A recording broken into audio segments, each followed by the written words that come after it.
अपने प्रमोशन की खुशी में आज राहुल अपनी पत्नी को शहर के सबसे महंगे रेस्टोरेंट में डिनर के लिए ले जाता है। दोनों आज बहुत खुश हैं क्योंकि राहुल की आज पगार 1 लाख रुपया महीना हो गई है। पहले जो 80,000 रुपया प्रति महीना मिलता था, आज राहुल की पत्नी स्वाति की खुशी का कोई ठिकाना नहीं है। आखिर उसको खर्च करने के लिए अब और पैसे मिलेंगे। आज वह कुछ ज्यादा ही सच संवर कर डिनर के लिए आई है। आज उसको ऐसे लग रहा है जैसे उसका कोई पुराना सपना पूरा हो गया। आखिर उसके पति की पगार तो बढ़ी ही, उसका ओहदा भी बढ़ गया था और यही तो उसको चाहिए था। आखिर हमेशा से उसने पैसे को ही तो महत्व दिया है। उसको गरीब लोग कभी पसंद ही कहाँ आते हैं। उसको तो महंगी चीजें, महंगे रेस्टोरेंट और महंगे गिफ्ट ही पसंद आते हैं। शहर के इस रेस्टोरेंट में सभी लोग महंगे महंगे कपड़े, सूट बूट और महिलाएं महंगी महंगी साड़ी और वेस्टर्न कपड़े पहन कर आई थी। ऐसा लग रहा था इस रेस्टोरेंट में गरीबों के लिए कोई जगह नहीं है। स्वाति आज अपने आप को महारानी समझ रही थी। इतने में वह देखती है एक सिंपल से कपड़ों में लड़का उसकी टेबल के पास चला आ रहा था। उसको देखकर स्वाति चौंक जाती है और कहती है, अरे तुम यहाँ कहाँ से आ गए? क्या तुम यहाँ वेटर हो? वह लड़का कुछ बोल पाता इससे पहले फिर बोलती है, तुम्हारी हैसियत तो इस रेस्टोरेंट में आने की नहीं है।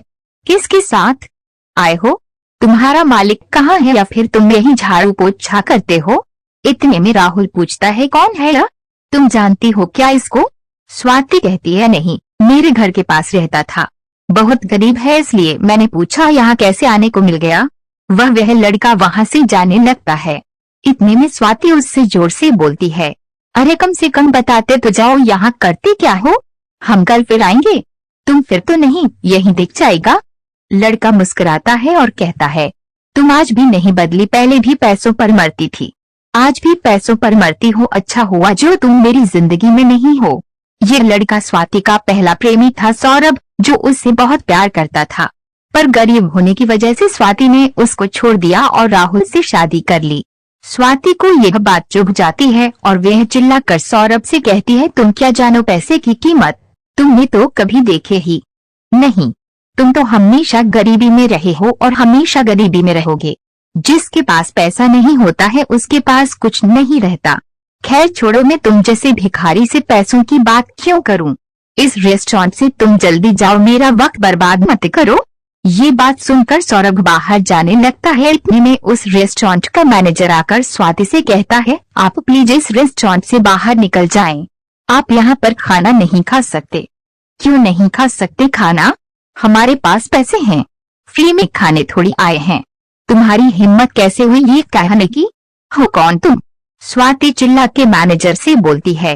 होटल का मैनेजर स्वाति से बोलता है, प्लीज हम आपसे रिक्वेस्ट कर रहे, आप यहाँ से चले जाएंगे। अब आप यहाँ खाना नहीं खा सकते। देखते ही देखते कुछ बाउंसर उस टेबल के पास आ जाते हैं। ऐसा लग रहा था अगर अब स्वाति फिर चिल्लाती है तो दोनों को यह बाउंसर बाहर फेंक देंगे। इतने में सौरभ मैनेजर से कहता है, अरे इस सब की कोई जरूरत नहीं है, इनको शांति से खाना खाने दो और उसके बाद इन दोनों से बिल मत लेना, और हाँ ये ध्यान रहे अगली बार ये दोनों यहाँ न आने पाए। स्वाति ये देखकर चौंक जाती है। वह मैनेजर सौरभ की बात इतनी आसानी से कैसे मान लेता है? वह आश्चर्यचकित होकर मैनेजर से कहती है, कौन है यह आदमी जिसकी बात तुमने इतनी आसानी से मान ली? मैम आपका नहीं पता? यह कौन है? आप जहां खाना खा रही हैं उस होटल के मालिक को नहीं जानती हैं? वह तो शुक्रवार है कि सर बहुत कम गुस्से वाले हैं, नहीं तो आज आप दोनों को बाहर करवा दिया होता। क्या सौरभ होटल का मालिक? हाँ इस होटल का मालिक। पर कैसे? ये तो बहुत गरीब था। सुना तो मैंने भी है कि सर पहले बहुत गरीब थे, पर उन्होंने अपनी मेहनत और लगन से 4 साल में 300 करोड़ की कंपनी खड़ी की है। उनका ये अकेला होटल नहीं है, उनकी 10 होटल और इस शहर में है। पर सर है बहुत ही सिंपल, ना किसी बात की अकड़, ना किसी बात का घमंड। सुना है सर को किसी लड़की से बेइंतहा प्यार हुआ था और वह लड़की सर को सिर्फ इसलिए छोड़कर चली गई कि उनके पास पैसे नहीं थे। इसी वजह से दिन रात मेहनत करके सड़क ने यह कंपनी खड़ी की है। आज सर के पास सब कुछ है। ये बात सुनकर स्वाति मन ही मन सोचने लगी, जिस आदमी को मैंने पैसे के लिए छोड़ा आज वह आदमी किसी राजा से कम नहीं है। आज उसके पास सब कुछ है, और मैं 1 लाख रुपए की पगार में खुशी मना रही हूँ। सौरभ आज करोड़ों कमा रहा है। अगर मैं सौरभ के पास वापस चली जाऊं तो क्या गलत है?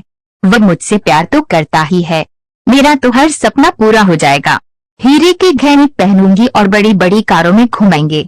शाम के समय स्वाति बिना कुछ सोचे समझे सौरभ के पास जाती है और अपनी गलती की माफी मांगते कहती है, मुझसे बहुत बड़ी गलती हो गई। मैंने तुम्हारे प्यार को नहीं समझा। आज मुझे एहसास हुआ है कि मैं तुमसे कितना प्यार करती हूँ और तुम्हारा प्यार कितना सच्चा है। सौरभ, मैं अपने पति के साथ बिल्कुल खुश नहीं हूँ। अगर तुम मुझे अपना लोगी तो मैं आपसे अपने पति को तलाक दे दूंगी और तुम्हारी हो जाऊंगी, हमेशा हमेशा के लिए।